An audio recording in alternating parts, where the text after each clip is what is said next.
नमस्कार दोस्तों, कृष्णा स्टडी में आपका स्वागत है। जैसा कि हम जो एनसीईआरटी फॉलो कर रहे थे उसमें आपका 7th क्लास की ज्योग्राफी चल रही थी, तो उसमें कंटिन्यू करेंगे। जैसे कि आज हम पढ़ेंगे हमारी पृथ्वी के बारे में, तो जियोमॉर्फोलॉजी पढ़ेंगे साफ क्लियर शब्दों में। जैसे कि हमारी पृथ्वी के अंदर कौन सी परत कहाँ तक पाई जाती है, उसका घनत्व क्या होता है और कौन से पदार्थ पाए जाते हैं, इसके बारे में पढ़ेंगे। तो चलिए कंटिन्यू करते हैं।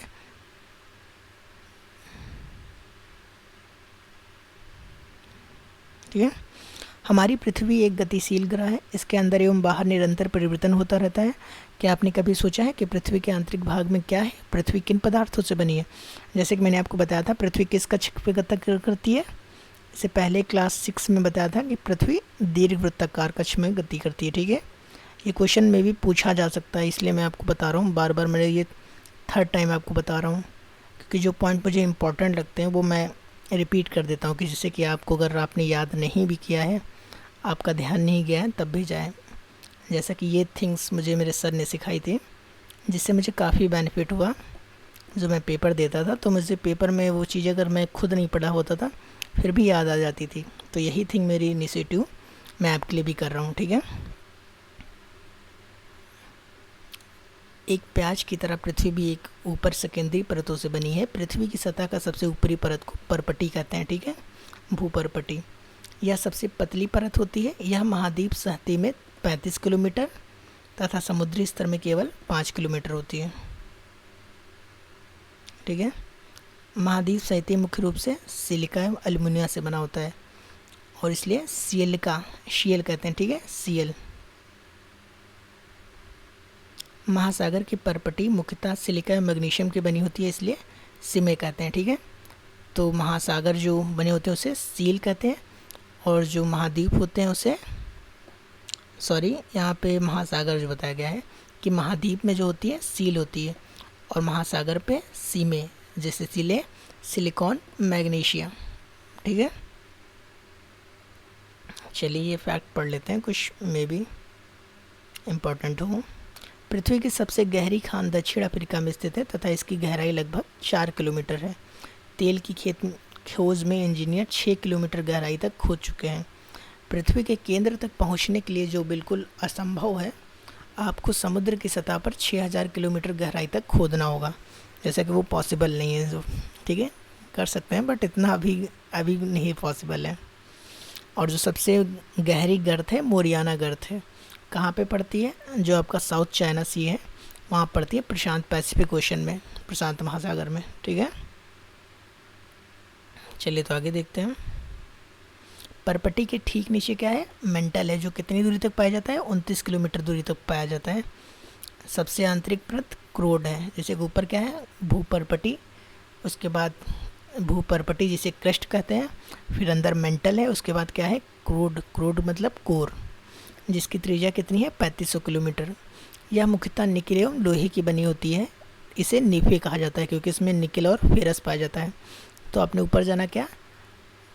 सिल और सीमा जाना, सिलिकॉन और एल्युमिनियम। ठीक है, सिल और सीमा आपने जाना, सिल और सीमा। ठीक है, और यहाँ जाना नीफे, निकेल, फेरस। ठीक है। पृथ्वी के आयतन का केवल 0.5% हिस्सा ही परपटी है, 16% हिस्सा मेंटल और 83% हिस्सा क्रूड है। ठीक है, तो ये याद रख लीजिएगा, जैसे कि क्रम में पूछा जा सकता है कि पृथ्वी के आयतन का कितना कौन सा पार्ट ज़्यादा है। तो याद रखिएगा सबसे ज़्यादा है क्रूड, उसके बाद मेंटल, और उसके बाद है भूपरपटी। ठीक है,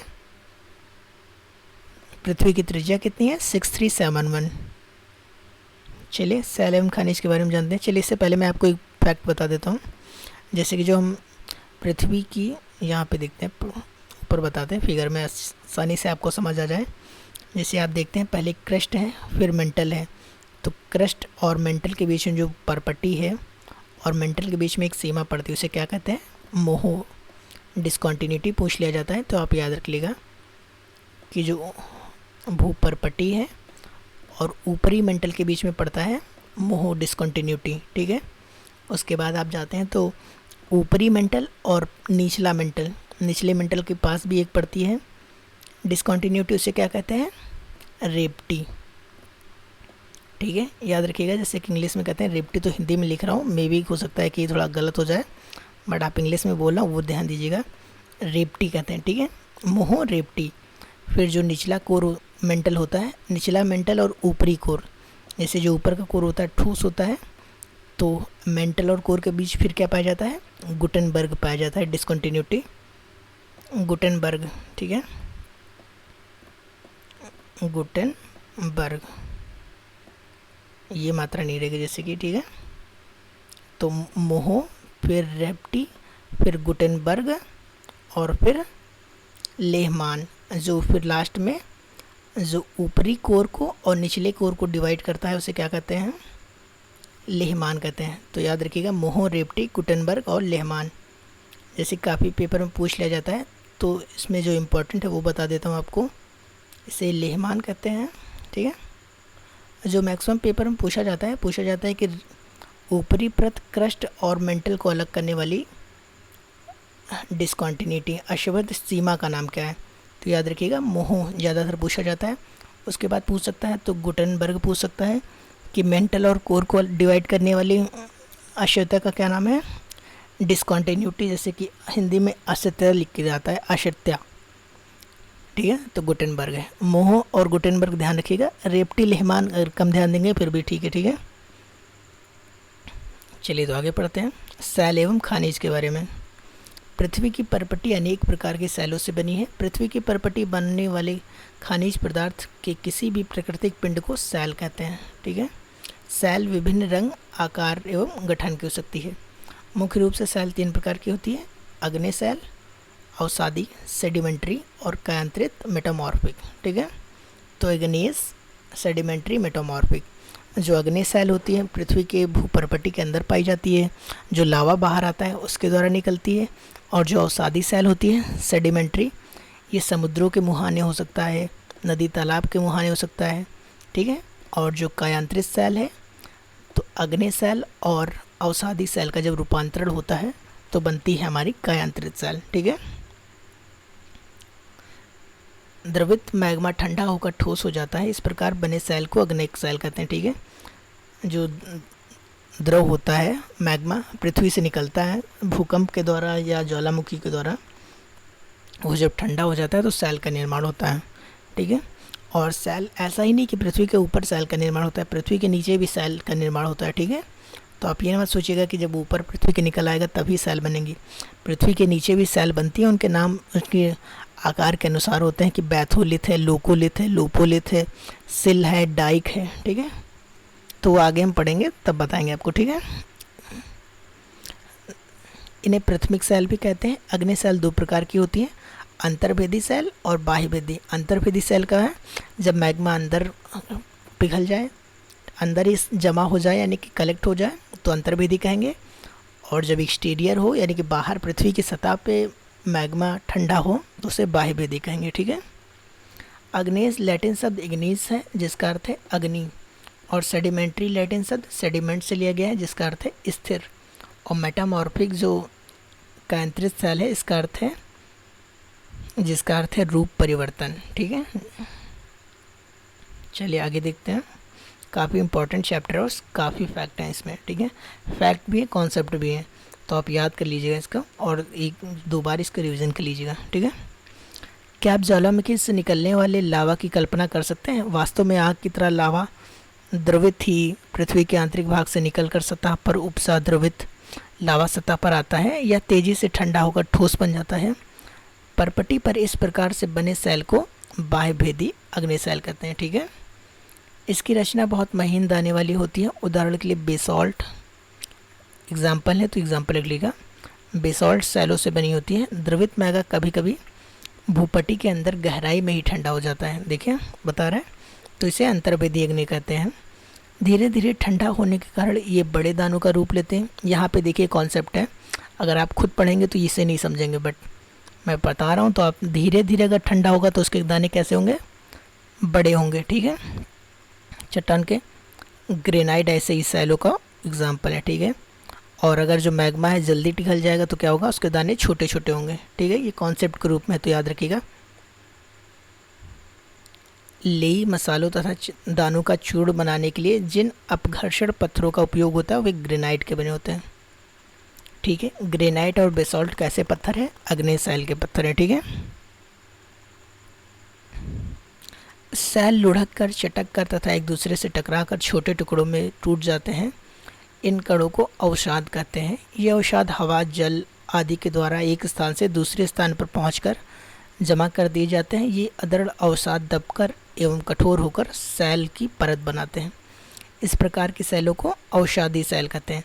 जैसे कि आपने देखा अग्नेय सैल है या कोई धूल कण है, वो एक प्लेस पे इकट्ठा हो गए और काफ़ी टाइम तक वहाँ कलेक्ट रहे, तो काफ़ी कठोर हो जाते हैं धीरे धीरे, तो उसी को अवसादी सैल कहते हैं। जो अधिकतर कहाँ पे होता है? ये नदियों में या झीलों में एक कोने समूह में होता है, यानी कि एक ऐसे प्लेस पे जहाँ पे जो कलेक्ट होकर काफ़ी दिन तक इकट्ठा रहते हैं, उन पे कोई बाहरी फोर्स या नहीं पड़ता है, प्रेशर वेशर। ठीक है, उदाहरण के लिए बलुआ पत्थर, देखिए बलुआ पत्थर रेत के दानों से बना होता है। देखा, बता रहे हैं कि रेत के दानों से, रेत के दाने जब कलेक्ट हो जाते हैं तो बलुआ पत्थर का निर्माण होता है। इन सैलों में पौधे, जानवर और अन्य सूक्ष्म जीवाणु भी पाए जाते हैं। ठीक है, तो इनकी विशेषता के रूप में याद रखिएगा कि जो अग्नि सैल होते हैं उसमें कोई जीवाणु नहीं, जैसे कि जो जीवाणु नहीं पाए जाते हैं जीवाश्म, और जो कायांतरित सैल होती है उसमें भी कोई जीवाश्म नहीं पाए जाते हैं। क्यों? कायांतरित सैल में इसलिए नहीं पाए जाते क्योंकि टेम्परेचर और प्रेशर जब पड़ता है तब वो परिवर्तित होती हैं अग्नि से और अवसादी से कायांतरित में, तो उनके जो जीवाश्म होते हैं वो समाप्त हो जाते हैं। ठीक है, और पृथ्वी के नीचे तो कोई वैसे भी जीवाश्म पाए नहीं जाते हैं, तो अग्नि चट्टान में इस कारण से जीवाश्म नहीं होते हैं। ठीक है, और इन सैलों से जो होता है पानी परतों में होता है। ये जो सैल होते हैं अवसादी सैल, ये परतों के रूप में होते हैं। और याद रखिएगा जो अग्नि सैल होते हैं या कायांतरित सैल, ये परतों के रूप में नहीं होती हैं। ठीक है, अग्नि एवं अवसादी सैल ताप एवं दाब के कारण कायांतरित सैलों में परिवर्तन हो जाती हैं। ठीक है, बता रहे हैं कि यहाँ पे सैल पर ताप एवं दाब पड़ेगा जिससे कारण कायांतरित सैल में परिवर्तन हो जाएंगे। ठीक है, उदाहरण के लिए चिकनी मिट्टी स्लेट में और चूना पत्थर संगमरमर में परिवर्तित हो जाता है। तो देखिए वही ज़िंदगी है, जैसे कि आपने अगर अभी पढ़ लिया और अभी आपने समझ लिया तो चूना पत्थर से आप संगमरमर बन जाएंगे। जैसे एक पत्थर, एक एग्ज़ाम्पल आप दे सकते हैं कि भगवान, जैसे कि एक पत्थर है जिसे हम पूजा करते हैं और एक पत्थर एक गलियों में कहीं भी पड़ा होता है, उसे हम कुछ नहीं करते। तो डिफरेंस क्या है दोनों में? एक ने चोट सही, मार सही, उस छेनी से, हथौड़े से उसे बनाया गया, तराशा गया, तब उसने सब कुछ सहा, तब जाके वो एक मूर्ति पूजा के लायक बनी, और उसी एक पत्थर ने कुछ नहीं सहा। तो वैसे ही सिंपल है। तो अगर आपको कुछ बनना है, कुछ करना है, तो सहना पड़ेगा। ठीक है, चलिए एक छोटी सी मोटिवेशन वीडियो, जैसे कि मैं अदर बात करता हूँ नहीं, बट इस बात पे बता देता हूँ। जैसे कि हमारा चैप्टर भी कंप्लीट हो रहा है। सैल हमारे लिए बहुत उपयोगी है। कठोर सैल का उपयोग सड़क, घर, इमारत बनाने के लिए किया जाता है। आप पत्थरों का उपयोग कई खेलों में करते हैं। उदाहरण के लिए 7 पत्थर, जिसे 7 टाइम कहते थे हम, चिबड्डी, स्तूप या किटकिट, 5 पत्थर, गिट्टी। ठीक है, इस लाल किला दिखा रहे हैं जो लाल बलुआ पत्थर से बना है। ताजमहल जो सफ़ेद संगमरमर पत्थर से बना है। ठीक है, तो देखिए ये बलुआ पत्थर से संगमरमर बन गया। अब इसमें पत्थर तो बहुत हैं, चूना पत्थर भी बहुत हैं, बट ये संगमरमर देखिए, ये संगमरमर बन गया तो हमेशा के लिए फेमस हो गया। ठीक है, तो वही आपको संगमरमर बनना है और उसकी प्रक्रिया चल रही है। ठीक है, तो अगर आप उसकी प्रक्रिया में एकदम से खरे उतरते हैं सब कुछ त्याग के, तो आपको कोई नहीं रोक सकता। ठीक है, आपको जानकर आश्चर्य होगा कि किन्हीं निश्चित दिशाओं में एक प्रकार के सैल चक्रीय तरीके से एक दूसरे को परिवर्तन होते हैं।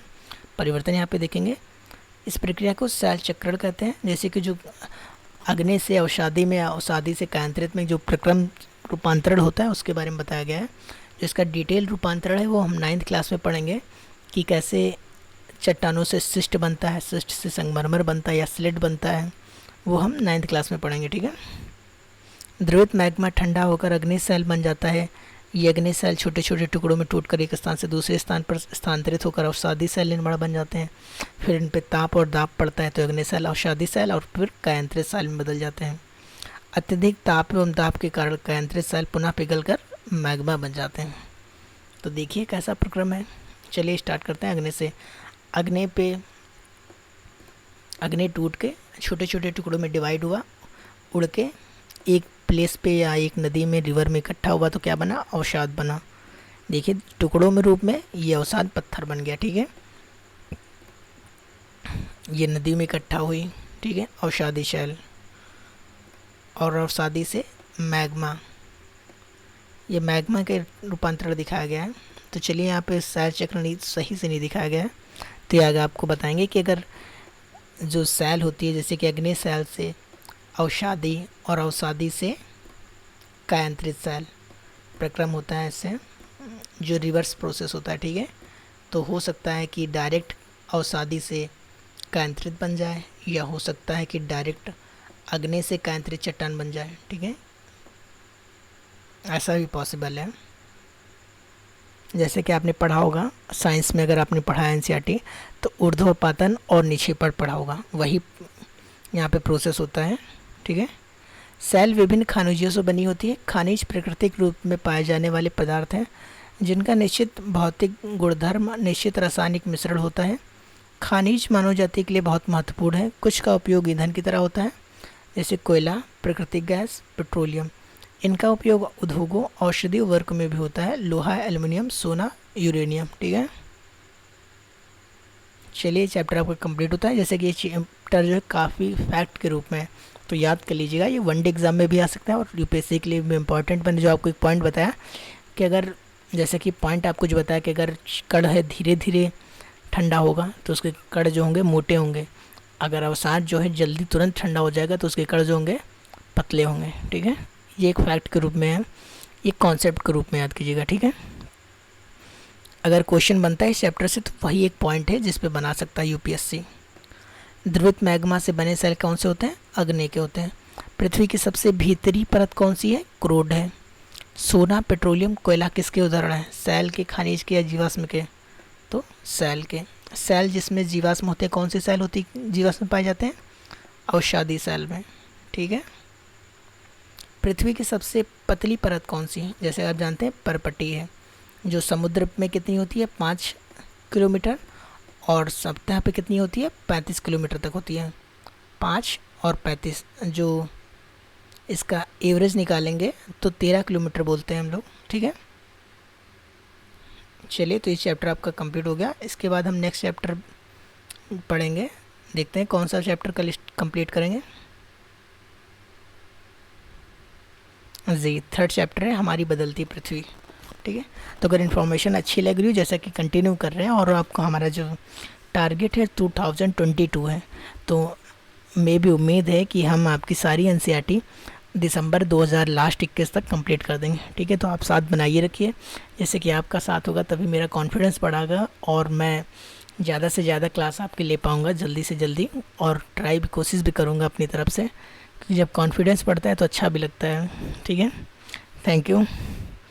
चैनल को अगर आपने लाइक नहीं किया तो लाइक कर लीजिए और सब्सक्राइब कर दीजिए, ठीक है।